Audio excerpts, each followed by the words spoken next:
नमस्कार दोस्तों, एक बार फिर से आप सभी का स्वागत है आपके अपने यूट्यूब चैनल पर। तो जैसे कि दोस्तों आप सभी को पता होगा कि आज संगणक भर्ती 2023-24 का जो एग्ज़ाम है, वो फाइनली आज 3 मार्च संडे को आपके हो गया है। आशा करेंगे कि आप सभी का पेपर अच्छा गया होगा, लेकिन एग्ज़ाम तो हुआ है, लेकिन एग्ज़ाम होने के बाद जो स्टूडेंट उस एग्ज़ाम को देता है, जो विद्यार्थी एग्ज़ाम को देकर जब घर आता है तब उसके दिमाग में उसके मन में हर एक स्टूडेंट की यही बात है, उसके दिमाग में 3 क्वेश्चंस या 3 बातें ये चलती हैं। एक तो कब तक रिजल्ट आएगा? क्या कट ऑफ जा सकती है? और कब तक उसकी ऑफिशियल आंसर की है वो कब तक जारी हो जाएगी? क्योंकि एग्ज़ाम तो दे दिया, अब एग्ज़ाम के बाद का प्रोसेस क्या है उसको लेकर ही स्टूडेंट है वो चिंतित रहते हैं और इधर-उधर सोशल मीडिया प्लेटफ़ॉर्म पे कोई भी वीडियो है वगैरह, कोई भी न्यूज़ वगैरह देखते रहते हैं। तो आज की वीडियो उन सभी स्टूडेंट के लिए मोस्ट इम्पोर्टेंट रहने वाली है, जो स्टूडेंट जिन स्टूडेंट ने संगणक भर्ती परीक्षा आज 3 मार्च को सुबह की पारी का पेपर दिया था। और आप सभी को पता होगा कि आज 2 पेपर थे संडे को, एक तो आपके जीएसओ का था, एक आपके संगणक का था। संगणक का सुबह का पेपर था, सुबह की पारी में था। सुबह 10 बजे से 12 या साढ़े 12 बजे तक ये पेपर था। और पेपर की लेवल की बात करूँ तो ज़्यादा टफ भी नहीं था और ज़्यादा सरल भी नहीं था, यानी कि सामान्य पेपर था। लेकिन यहाँ एक अलग अलग ही चौंकाने वाली बात सामने आई है कि उपस्थिति की बात करूँ अगर मैं, 50% भी उपस्थिति नहीं रही, ये बहुत ही अलग बात है। तो आज की वीडियो मोस्ट इम्पोर्टेंट रहने वाली है। इस वीडियो में अपन संगणक भर्ती परीक्षा के लिए सेफ स्कोर क्या रह सकता है उसके बारे में अपन बात करेंगे। कितने परसेंट उपस्थिति रही है और सिलेक्शन के लिए आपको मिनिमम कितने परसेंटेज आपके नंबर आने जरूरी है। Male, female, TSP, non TSP सबके बारे में अपन डिस्कस करेंगे। तो यदि आप भी इस संगणक के विद्यार्थी हैं, आपने भी एग्जाम दिया है, तो इस वीडियो को आप एंड तक देखना। इस वीडियो में आप एंड तक बने रहना, ताकि आपको भी सारी जानकारी समझ में आ जाएगी और एक अनुमानित आइडिया लग जाएगा आपको कि हाँ, आपके इतने नंबर बन रहे हैं और इतने नंबर सेफ स्कोर है। तो आप सेफ स्कोर में हो या नहीं हो, सेफ जोन में आप हो या नहीं हो, वो आपको आइडिया लग जाएगा। लेकिन गाइज एक बात बता देता हूँ मैं, वीडियो शुरू करने से पहले एक मोस्ट इम्पोर्टेंट बात आप सभी को मैं बता देता हूँ। जो भी यूट्यूबर, जो भी टीचर्स लोग वीडियो बना रहे हैं, मैं खुद की बात करता हूँ, अदरवाइज कोई भी यूट्यूब चैनल की बात कर रहा हूँ, कोई भी यूट्यूबर्स कोई भी वीडियो बना रहा है आपको कट ऑफ बता रही है। हर एक वीडियो यूट्यूबर्स है, हर एक टीचर्स है, वो अलग अलग कट ऑफ बताएगी।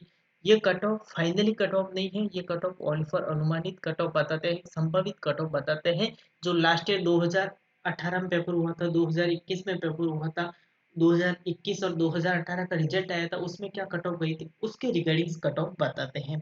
तो आप जब तक अधीनस्थ बोर्ड की ओर से कोई भी फाइनल रिजल्ट, कोई भी फाइनल कट ऑफ नहीं आती है, तब तक आप किसी भी कोचिंग इंस्टीट्यूट या कोई भी यूट्यूबर है उसकी फाइनल कट ऑफ न माने, ऐसा कोई और उनकी फाइनल कट ऑफ न माने और ऐसी टेंशन वाली बातों में ना आए। क्योंकि ये तो अनुमानित कट ऑफ, संभावित कट ऑफ बता रहा, आज मैं खुद बताऊंगा कट ऑफ, तो वो भी एक संभावित या अनुमानित कट ऑफ होगी। और अदरवाइज कोई भी यूट्यूब चैनल है, कोई भी स्टूडेंट है, कोई भी टीचर है, वो कट ऑफ बता रहा है तो उसके अनुसार उसके स्तर पर एक संभावित कट ऑफ बता रहे हैं। लेकिन फाइनल कट ऑफ आपके अधीनस्थ बोर्ड जिसने परीक्षा का आयोजन करवाया है उसी की मानी जाएगी, और जिसने इस एग्जाम को कंडक्ट करा है उसका ही फाइनल रिजल्ट माना जाएगा। तो जब तक उसकी फाइनल आंसर की फाइनल रिजल्ट और फाइनल कट ऑफ नहीं आ जाती, तब तक आप अपने दिमाग में एक नेगेटिविटी है वो मत लाना, सबसे मोस्ट इम्पोर्टेंट बात। क्योंकि बहुत सारे स्टूडेंट ऐसे होते हैं जो कोचिंग वालों की और अदर यूट्यूब चैनल की फाइनल कट ऑफ देखने के बाद देख लेते हैं, मेरे इतने नंबर तो बन रहे थे, अभी मेरे इतने नंबर बन रहे हो, कम कई डिप्रेशन में चले जाते हैं। फिर उनका मतलब मन भी चिड़चिड़ा हो जाता है। तो मेरी सजेशन तो यही है आपको कि जब तक बोर्ड की तरफ से कोई भी आधिकारिक कट ऑफ नहीं जारी की जा सकती, तब तक आप किसी की भी फाइनल कट ऑफ न माने। और कट ऑफ के बारे में बात करूँ, जैसे तो आप सभी को पता है, आंसर की के बारे में भी मैं बात करूँ तो आपके अधीनस्थ बोर्ड के, हमारे अधीनस्थ बोर्ड के जो अध्यक्ष हैं श्रीमान आलोक राज जी, वो समय समय पर अपने ट्विटर अकाउंट पे ट्वीट करके जानकारी देते रहते हैं। तो बहुत ही जल्द आंसर की को लेकर भी आपके सामने अपडेट सामने देखने को मिल जाएगी। कल या परसों या कल शाम तक ही आपको बोर्ड के जो अधीनस्थ अध्यक्ष हैं श्रीमान आलोक राज जी, वो खुद अपने ट्विटर हैंडल पे ट्वीट करके जानकारी दे देंगे कि आपके आंसर की है वो कब तक जारी हो जाएगी। ठीक है ना? तो चलिए, आज की वीडियो अपन मोस्ट इंपोर्टेंट रहने वाली है, अपन इसके ऊपर डिस्कस करते हैं। तो सबसे पहले तो मैं आप सभी को बता देता हूँ, मिनिमम मार्क्सिंग मार्क्स आपके कितने होने चाहिए, ठीक है ना, जो बोर्ड की तरफ से ऑफिशियली नोटिफिकेशन में बताया गया था। तो जैसे कि आप सभी को ये स्क्रीन पर दिख रहा है, ये पेज आपके संगणक भर्ती का जो नोटिफिकेशन आया था, 2023-24 की जो भर्ती का नोटिफिकेशन आया था, उसी नोटिफिकेशन में से लिया गया है। इसमें आपके परीक्षा की स्कीम एवं पाठ्यक्रम के बारे में बात की है। आप सभी को पता है, पार्ट पेपर वो दो पार्ट में डिवाइडेड था। पार्ट ए था आपके पूरा जीके का था, जनरल नॉलेज, जो आपके नंबर ऑफ क्वेश्चंस की बात करूँ तो मैं 30 क्वेश्चंस आए थे पार्ट ए में। जीके के 30 क्वेश्चन आए थे 23 नंबर के, ठीक है। पार्ट बी में बात करूं मैं, तो पार्ट बी में आपके स्टैटिक्स थी, इकोनॉमिक्स थी और मैथमेटिक्स थी और कंप्यूटर थे। नंबर ऑफ क्वेश्चंस की बात करूं मैं, तो 70 क्वेश्चन या 70 क्वेश्चन आए थे 70 नंबर के। टोटल बात करूं तो 100 क्वेश्चन आए थे। टोटल बात करूं 100 क्वेश्चन आए थे 100 नंबर के, यानी कि पर क्वेश्चन 1 नंबर का था। और आपके टाइम की बात करूं तो 2 घंटे का आपका पेपर आज हुआ था, ठीक है ना। और बात करूं, 100 क्वेश्चन थे जो ऑब्जेक्टिव टाइप के थे और पर क्वेश्चन 1 नंबर का था। नेगेटिव मार्किंग की बात करूँ, नेगेटिव मार्किंग की बात करूँ तो 1/3 आपके नेगेटिव मार्किंग थी, यानी कि पर क्वेश्चन गलत करने पर आपका 1/3 भाग काट दिया जाएगा। और the minimum qualification marks shall be 40% of total marks of the examination, यानी कि 40% तो आपके आने ही चाहिए, भले आप किसी भी कैटेगरी से हो, SC ST OBC general male female MBC शहर या किसी भी कैटेगरी से हो, आपके 40% नंबर आने ही चाहिए। भले आप मेल फीमेल किसी की कैटेगरी से हो, 40% तो आपके मिनिमम आने ही चाहिए। इससे ऊपर कट ऑफ रह सकते हैं, लेकिन 40% तो मिनिमम कट ऑफ है ही है, ठीक है। तो 3 बातें तो यहाँ मुख्य तौर पर आप ध्यान रख सकते हो। नेगेटिविटी 1/3 है, 1/3 थी, और 40% आपके नंबर आने ही चाहिए। अब कट ऑफ उसके ये 40% है ना, उसी के आधार पर कट ऑफ बनी जाएगी। 40% से डाउन तो कट ऑफ जाने वाली नहीं है, 40% अप से 40% से अप ही जाने वाली। तो सबसे पहली बात तो ये क्लियर मैं कर देता हूँ, जे वो स्टूडेंट जिनके 40% से कम नंबर बन रहे हैं, वो तो अपने आप को इस संगणक की रेस से बाहर कर दो। जो स्टूडेंट जिस विद्यार्थी के 40% नंबर से कम बन रहे हैं, वो स्टूडेंट अपने आप को इस रेस से बाहर कर दो। 40% यानी कि 40 नंबर, 40% यानी कि 40 नंबर, ठीक है ना। तो जिस स्टूडेंट के 40 नंबर यानी कि 40% नंबर बन रहे हैं, वो स्टूडेंट 40% तो ठीक है ना, 40% से कम बन रहे हैं, 40% से कम बन रहे हैं, यानी कि 40% से कम बन रहे हैं, उस स्टूडेंट को मेरी यही सजेशन है कि आप अदरवाइज अदर एग्जाम की तैयारी में लग जाओ, क्योंकि आप तो पहले से पार हो चुके हो, ठीक है। अब बात करूं मैं 40% से ज्यादा वाले, तो वो कहीं ना कहीं एक अनुमान आइडिया लगा सकते हैं कि मेरे इतने नंबर बन रहे हैं और इस कैटेगरी से हूँ मैं, मेल फीमेल है, और इतने कट ऑफ जा सकते हैं, क्या मेरा एग्जाम में सिलेक्शन हो सकता है या नहीं हो सकता, ठीक है। ये तो हो गई ये बात। अब बात करूं मैं आज की उपस्थिति की, कितने कुल आवेदन आए थे, कितने परसेंट उपस्थिति रहे। तो नंबर ऑफ पोस्ट की बात करूं तो 583 पद इस बार 2024 जो संगणक भर्ती है उसमें आए थे। 2021 की बात करूं लास्ट ईयर की, तो 225 पदों पर वैकेंसी आई थी। लास्ट ईयर 225 पदों पर 2021 में वैकेंसी आई थी। उपस्थिति की बात करूं तो 47.45% यानी कि 47% आपकी उपस्थिति रही, पूरी 50% भी नहीं की। इसका रीजन क्या है? इसका रीजन बहुत सारा हो सकता है। कोई अदर एग्जाम की तैयारी कर रहा हो स्टूडेंट, किसी और एग्जाम, कोई और एग्जाम भी हो सकता है। और जूनियर अकाउंटेंट की बात इस भर्ती का देखें तो बहुत ही कम है, वो उपस्थिति रही है। कुल आवेदन की बात करूं तो 1,80,127 स्टूडेंट ने आवेदन किया था। कितने पदों की वैकेंसी थी? तो 583 पदों के लिए वैकेंसी आई थी, और 1,80,127 स्टूडेंट ने आवेदन किया था। अब इस 1,80,127 में से कितने स्टूडेंट एग्जाम देने गए उसके बारे में भी बात कर सकता हूँ। लेकिन उपस्थिति की बात करूँ तो 40% उपस्थिति रही है, 47% ना, 47% उपस्थिति रही, यानी कि 50% भी पूरी नहीं है, आधे स्टूडेंट भी पूरे एग्जाम देने नहीं गए। उपस्थिति की बात करूँ तो ये आपके एग्जाम है वो 8 डिस्ट्रिक्ट पर हुआ था, आपके अजमेर, अलवर, भरतपुर, बीकानेर, जयपुर, जोधपुर, कोटा और उदयपुर, 8 डिस्ट्रिक्ट पर ये एग्जाम हुआ था। सुबह की पारी में ये एग्जाम हुआ था, सुबह 10 बजे से 12 बजे तक बिल्कुल ये एग्जाम हुआ था आपके मॉर्निंग शिफ्ट में। बात करूं मैं number of percentage, total percentage की बात करूं तो मैंने आप सभी को बता दिया 47.45% उपस्थिति रही है। अब बात करूं मैं टोटल कितने परसेंट स्टूडेंट हैं वो एग्जाम में बैठे थे, तो देखिए 1,80,127 स्टूडेंट ने तो आवेदन किया था। उसमें से 85,471 स्टूडेंट आज प्रेजेंट थे और 94,656 स्टूडेंट है वो एब्सेंट थे। ठीक है ना, 94,656 स्टूडेंट है वो एब्सेंट थे। तो कम से कम 50% भी इसकी उपस्थिति आज नहीं रही। ठीक है, सबसे पहली बात। और सबसे ज्यादा किस डिस्ट्रिक्ट पर उपस्थिति रही, तो कोटा में इसकी सबसे ज्यादा उपस्थिति रही, यानी कि 50% उपस्थिति कोटा में रही। और सबसे कम बात करूं मैं तो जोधपुर की और अलवर की बात करूं, सॉरी अजमेर की बात करूं, 44% इसकी उपस्थिति रही। अलवर की बात करूँ तो 48% रही, भरतपुर की बात करूँ तो 46% रही, बीकानेर की बात करूँ तो 46 है, जयपुर की बात करूँ तो 49 और उदयपुर की बात करूँ तो 46। तो लगभग आप एक अनुमान लगा सकते हो 1,80,127 में से 85,000 स्टूडेंट ने ये एग्जाम दिया है और 94,000 यानी कि 94,000 स्टूडेंट एब्सेंट थे। तो उपस्थिति मैंने आप सभी को बता दी। चलिए तो सर ये तो बात हमें ठीक है, कट ऑफ भी हमने बात, सॉरी उपस्थिति भी हमने देख ली, एग्जाम में कितने मिनिमम पासिंग मार्क्स है वो भी हमने देख लिया। अब हमें ये बताओ कि कट ऑफ क्या जा सकती है। तो बिल्कुल कट ऑफ के बारे में भी मैं आपको बता देता हूँ। कट ऑफ बताने से पहले मैं आप सभी को बता देता हूँ, ये कट ऑफ एक तरह की संभावित कट ऑफ है, एक अनुमानित कट ऑफ है, उससे आप फाइनल कट ऑफ न माने।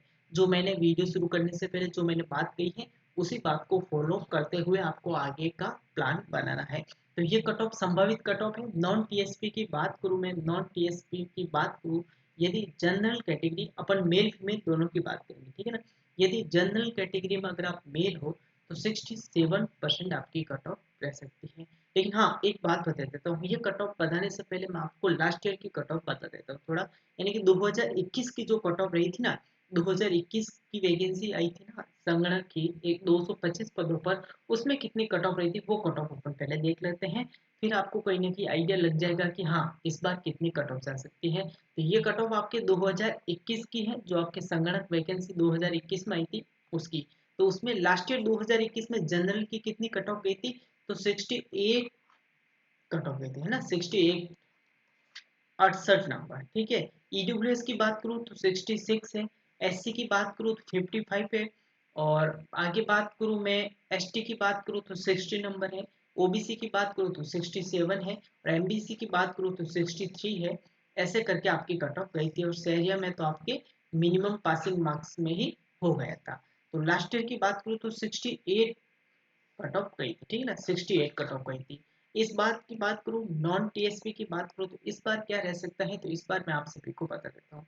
इस बार ही वही है, ज़्यादा कुछ डिफरेंस, ज़्यादा कोई अलग देखने को नहीं मिल सकता है। इस बार यही है, यदि आप जनरल कैटेगरी में मेल से हो तो 67 आपकी कट ऑफ जा सकती है। यदि आप फीमेल कैटेगरी से हो तो 62 नंबर आपकी कट ऑफ जा सकती है। अगर आप ओबीसी कैटेगरी में मेल से हो तो 66 67 नंबर आपकी एक अनुमानित कट ऑफ, एक सेफ जोन मान सकते हो आप। इससे एक दो नंबर ऊपर नीचे हो सकता है, ज्यादा इसका कोई भी डिफरेंस नहीं रहने वाला है। और अगर मैं बात करूँ ओबीसी फीमेल की तो 62 नंबर, ठीक है ना। और ईडब्ल्यूएस की बात करूँ, ईडब्ल्यूएस मेल से बात करूँ मैं तो 66 नंबर, और ईडब्ल्यूएस फीमेल की बात करूँ तो 60 नंबर, यानी कि 60 नंबर पे ही कहीं ना कहीं आप अपने आप को सेफ जोन में मान सकते हो। एससी कैटेगरी की बात करूँ तो 55 55 नंबर पे ही सेफ जोन मान सकते हो। और एससी में फीमेल की बात करूँ तो मैं 47 यानी कि 47 नंबर पे ही आप अपने आप को सेफ मान सकते हो। एसटी की बात करूँ तो 58 नंबर है, 58 नंबर सेफ जोन है एक तरह का। और एसटी फीमेल की बात करूँ तो 50 नंबर अपने आप में सेफ स्कोर रहता है। एमबीसी की बात करूँ तो 63 नंबर, 63 नंबर है। और एमबीसी फीमेल की बात करूँ तो 43 नंबर। अब यहाँ पे आप कहोगे कि सर इतना डिफरेंट तो थोड़ा ना रहेगा, एमबीसी मेल की तो 63 बता रहे हो और एमबीसी फीमेल की आप 43 बता रहे हो। बिल्कुल जी हाँ दोस्तों, मैं आपको लास्ट ईयर की कट ऑफ भी बता देता हूँ। लास्ट ईयर में भी यही हाल हुआ था। ये लास्ट ईयर में भी मैं आप सभी को बता देता हूँ, या मैंने बताई थी आपको, वापस बता देता हूँ। यहाँ देख सकते हो आप, एमबीसी आप खुद देख सकते हो, ये कट ऑफ लास्ट ईयर की 2021 की ये कट ऑफ है, यहाँ खुद आप देख सकते हो। मैं आपको बता देता हूँ, एक सेकंड, हाँ यहाँ देख सकते हो, ये एमबीसी कैटेगरी है। आपके एमबीसी में देखो, आपके मेल 63 और फीमेल की 40 नंबर कहते हैं, यानी कितना डिफरेंट, एक 63 नंबर है, एक 40 नंबर है। तो ऐसा का ऐसा इसी बार भी देखने को मिलेगा। बिल्कुल ऐसा कैसा इस बार भी देखने को मिलेगा। ये तो हो गई आपके नॉन टीएसपी की। नॉन टीएसपी में मैंने आप सभी कैटेगरी की सबके अलग अलग वाइज बता दी। General, OBC, EWS, SC, ST, MBC, male female दोनों की अलग अलग सेम वाइज संभावित कट ऑफ बता दी है। अब बात करूं मैं टीएसपी की, तो बिल्कुल टीएसपी की भी अपन लास्ट ईयर कट ऑफ देख लेते हैं। लास्ट ईयर कट ऑफ क्या रही थी, पहले पहले लास्ट ईयर कट ऑफ देखते हैं, उसके बाद अपन अब 2024 की कट ऑफ देखेंगे ठीक है। तो लास्ट ईयर टीएसपी की बात करूं मैं, तो टीएसपी में लास्ट ईयर जनरल कैटेगरी के 52 यानी कि 52 नंबर पर ही सिलेक्शन हो गया था। और आगे बात करूं मैं एससी कैटेगरी की, एससी कैटेगरी में 49 नंबर यानी कि 49 नंबर पे ही हो गया था। और एसटी की बात करूं, एसटी कैटेगरी तो 41 नंबर पे ही आपके सिलेक्शन हो गया था। ये तो हो गई आपकी 2021 की कट ऑफ। कितनी? 2021 की कट ऑफ। अब बात करूं मैं 2024 की, 2024 में क्या ऊपर नीचे हो सकता है, क्या अंतर दिख सकता है, वो मैं आप सभी के सामने डिस्कस करने वाला हूँ। तो 2024 की अगर मैं बात करूं कट ऑफ की, तो 2024 में क्या बदलाव हो सकता है, कितने नंबर आपके ऊपर नीचे हो सकते हैं। तो 2024 के आप देख सकते हो जनरल में 55 से 60 के बीच में अगर आपके नंबर बन रहे हैं टीएसपी में, तो आप अपने आप को सेफ मान सकते हो। और फीमेल कैटेगरी में 45 से 50 नंबर तक कहीं ना कहीं आपका सेफ जोन हो सकता है। एससी की बात करूँ तो 50 पे ही हो जाएगा मेल में। और एससी फीमेल में बात करूँ तो मिनिमम पासिंग मार्क्स से ही आपका हो जाएगा। एसटी की बात करूँ तो 40 से 45%, 40 से 45 नंबर आपकी कट ऑफ रह सकती है। और फीमेल में मिनिमम पासिंग मार्क्स में ही आपका हो जाएगा। तो देखिए इस वीडियो में अपन बात कर ली है आपके पूरे डाउट। आशा करूंगा कि आप सभी के पूरे डाउट क्लियर हो गए होंगे। जो आपके 3 बड़े डाउट थे, कट ऑफ, सेफ स्कोर और उपस्थिति, वो सारे डाउट मैंने क्लियर कर दिए होंगे। अब आपके 3 सवाल वो भी मैं ले लेता हूँ। पहला सवाल तो आप सभी का यही होगा कि सर आंसर की कब तक देखने को मिलेगी। पहला सवाल तो आपके यही होगा कि सर आंसर की कब तक देखने को मिलेगी। दूसरा सवाल ये होगा कि सर रिजल्ट कब आएगा।